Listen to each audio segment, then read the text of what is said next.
ഞാൻ വരുന്ന കാര്യവും കണ്ണനും അമ്മയ്ക്കും സായിക്കുട്ടനും അറിയത്തില്ല, അച്ഛനും മാത്രമേ അറിയത്തുള്ളൂ. പിന്നെ അമ്മയുടെയും കണ്ണൻ്റെയും ബർത്ത്ഡേ ആയിരുന്നു സെപ്റ്റംബർ 1. അപ്പോൾ അത് ആഘോഷിക്കാൻ പറ്റിയില്ലല്ലോ. അപ്പോൾ അത് കണ്ണൻ സെപ്റ്റംബർ 5 വരുമ്പോൾ ആഘോഷിക്കാം എന്നാണ് പ്ലാൻ ചെയ്തിരുന്നത്. അതിനിടയിലാണ് അവൻ്റെ ഒരു കാര്യമില്ലാത്തൊരു സർപ്രൈസ്, 5-നുള്ള 3-നാണ് വരുന്നതെന്നുള്ള സർപ്രൈസ്.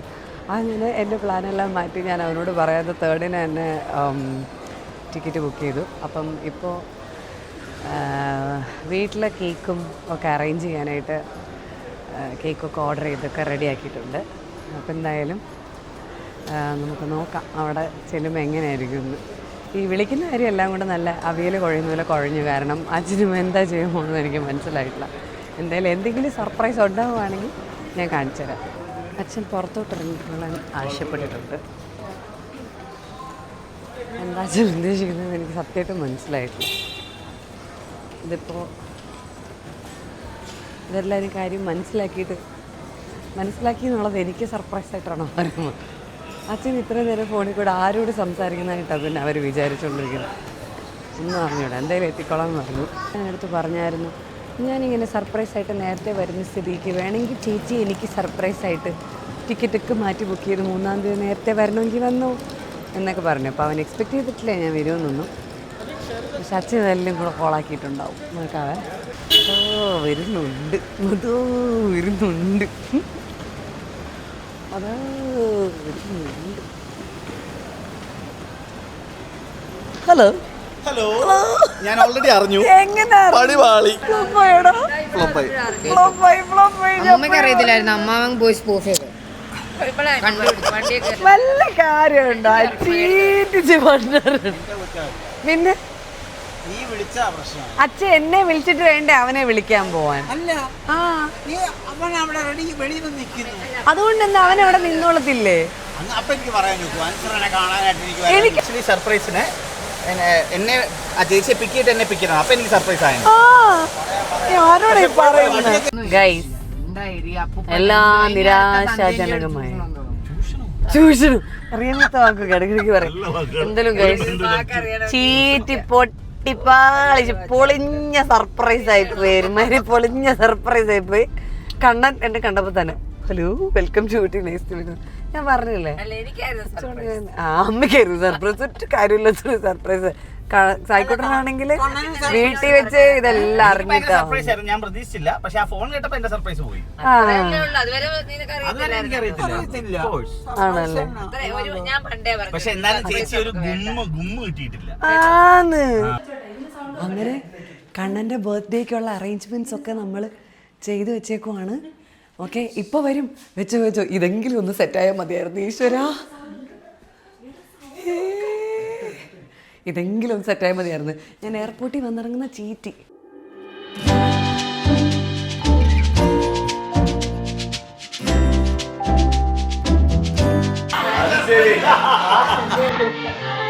നിനക്ക് സർപ്രൈസ് അല്ലേ? അടിപൊളി.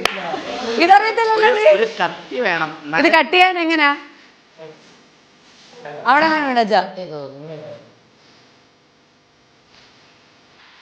ഹാപ്പി ബർത്ത്ഡേ ടു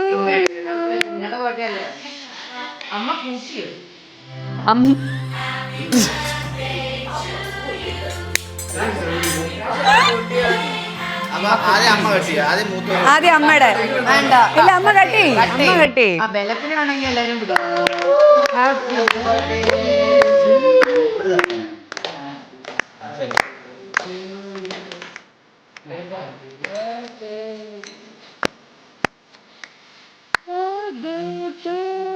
അച്ഛൻ കൊടുക്കാം അമ്മയ്ക്ക്.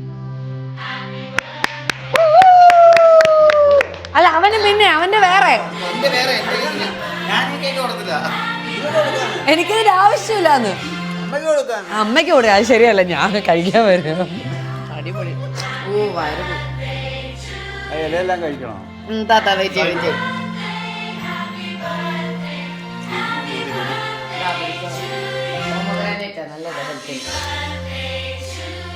സൂപ്പർ കേക്ക് അല്ലേ? വീണ്ടും ഹാപ്പി അമ്പാവ കണ്ണ അമ്പാവ കണ്ണ അമ്പാവ കണ്ണ അമ്പാവ കണ്ണ ടു യു ഹാപ്പി കണ്ണാ ചെയ്യൂ അയ്യോ ഇത് വേറെ ഒന്നും കിട്ടിയില്ല അതുകൊണ്ട് ആദ്യമേ കഴിച്ചു തുടങ്ങി എല്ലാവരും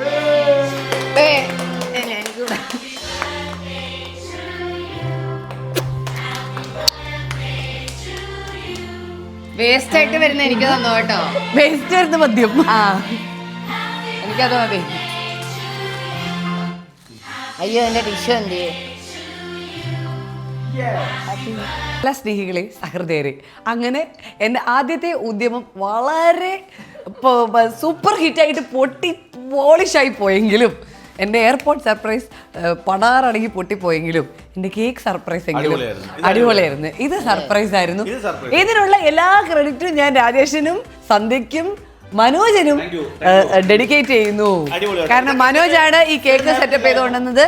ഇതെല്ലാം രാജേഷ് ഇല്ല, ഇതൊന്നും ഇവര് പിന്നെ എയർപോർട്ടിലോട്ട് ഇറങ്ങുന്നവരെ ഇതൊന്നുമില്ല.